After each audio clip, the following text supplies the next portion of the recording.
the Mycospawn of Psilocytes. My initial green power use was briefly halted spring of 8th grade, when Tree Demon's sister snitched on our consumptive habits. It was her way of detracting her mother's attention away from her own transgressions. My parents were firm on their stance. The green power tripping habit would only be a catalyst for more detrimental power tripping in the future, and as my dad put it, your brain is like a computer. If it gets viral software, it is forever broken. But what if green power is an operating system upgrade?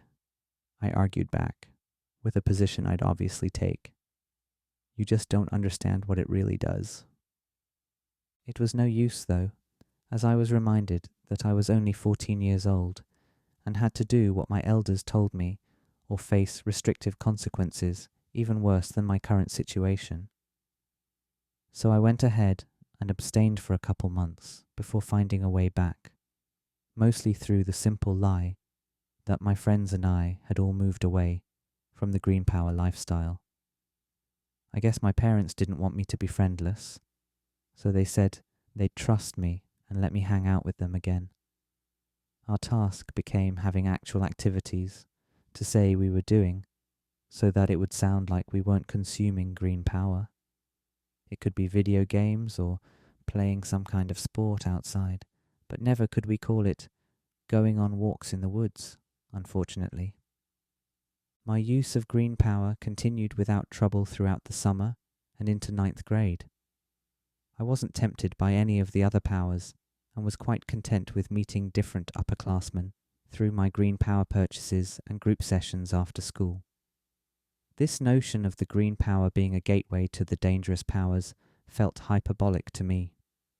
With each new batch of green power I got, I was amazed with the unique taste and effect, a novel glimpse at my all too familiar world every afternoon consumption. What more was there to want? There was the buzz about the DSL connection back in the 60s, but textbooks and pop culture made that power seem like a thing of the past that no one in the right mind really consumed anymore. I had also heard stories of some notably frivolous power consumers a couple years older than me experimenting with other powers, including nitroxyl, dharma, and the white sands. And though I was curious about the particular effects of each consumption, I knew I best refrain from consuming powers so heavily processed by humans. Besides, none of these powers' users seemed to preserve any discipline with schooling, and instead embodied a collective burnout demeanour that scared me. What had they gone through to become so wasted in voice and appearance? I also eventually caught wind that a recent graduate had found his way to experimenting with the worst of all powers, needle sex, and he was one of those guys who seemed untouchable as an athlete and scholar, however questionable the friendships he held. I decided I couldn't trust those generations of power consumers, those who seemed to embrace the entire power use spectrum. What if these powers were a factor in creating a space cadet personality, a lasting effect of going too far out? It wasn't until one day in history class, near the end of freshman year, that I learned of the existence of Mycospawn. A girl in my class named Elaine, who I knew to be a heavy green power user, described to one of her friends her Mycospawn experience before class started. "It was crazy. I felt like a lizard under a heat lamp," she giggled, as if the experience had been all good fun and devoid of fear. There I was, exclusively a green power consumer, save that one time trying out Salvarada, and I was proud of the fact that I was smart enough to stick with the morally and physically safe powers. How had I missed Mycospawn? I wondered. I suppose I had always just thought they were a thing of lore, mere playful green power iconography embraced in lyrics by the band Lincoln Jet Plane, and portrayed in the animated children's movie Emily in the Ether. Then there was Elaine, casually relaying some phenomena of the great unknown through her Mycospawn consumption. I wouldn't have been so intrigued, I don't think, if it weren't for the Mycospawn status as natural and earthly. Even so, I tucked away my curiosity for the time being, still content with my after-school and weekend sleep over green power consumptions. Let me explain what mycospawn really is, for those who don't know.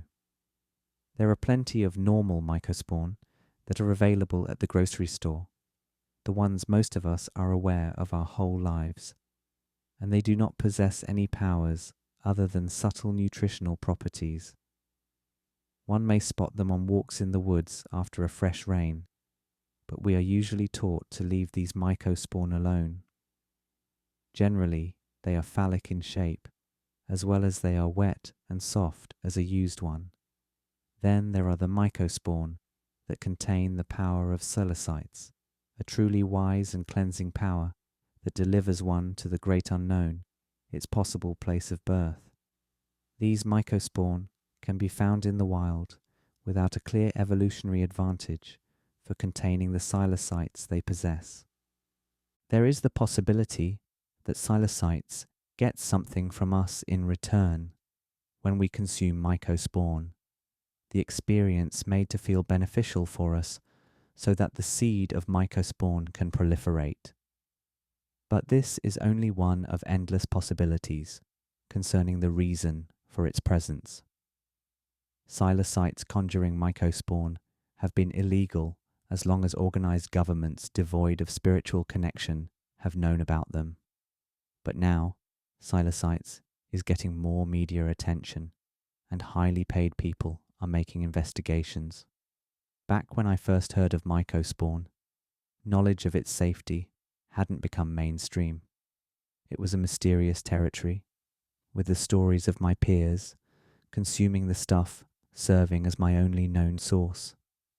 We now know that psilocytes can help serious cases of obsessive mentalities and sheer lonesomeness, while the experience itself is a visually projected, energetic simulacrum of one's deepest subconscious, something that gets at the fibre of the fundamental truth of being. It's quite like 15 years of psychotherapy in 5 hours, a lot of people like to say. But then there are the terrors of the thing. Due to the mentally shaking nature of psilocytes and its ability to get you steeped in the great unknown's mysteries at unprecedented levels, it can be a cause of concern. From what I can tell, there appears to be every possibility for both good and evil in the great unknown, regardless of whether or not the great unknown plays into such a binary. And if you don't check your mental capacity before you consume great power, you may be delivered to great darkness, for better or for worse. It's worth pointing out that this is all speculation based on experience, as most knowledge of the great unknown tends to be. Either way, the great unknown appears as an objective phenomenon of fundamental forces in collision, and whether there is a true violence to it is difficult to say. The reality of what seems super-perceived in the great unknown is always up for question. We can see what the brain scan looks like when it is interfacing with psilocytes, but the why of it all on a grander scale is tantalizing. That being said, I like to think my intuition about psilocytes and its ultimate benevolence is seeded in good judgment. It's still one of the most mysterious and alien powers to me, even after all this time. Come the end of summer after freshman year, good old Rashid returned from a trip up to the deep northern woods with 3 of his friends. He calmly, wisely grinned as he announced that he and his friends had conducted their own mycospawn consumption experiment at a lake cabin. I lit up instantly and had a realization. Any part of me that suspected mycospawn to be a valuable power was validated, and this new power frontier now had the green light for my own self-experimentation. Rashid was brief, but he explained simply with delight that the whole thing felt awesome. "It was a huge event when we caught a fish," he said, as he looked back on it fondly. "And that was right when a plane flew over us."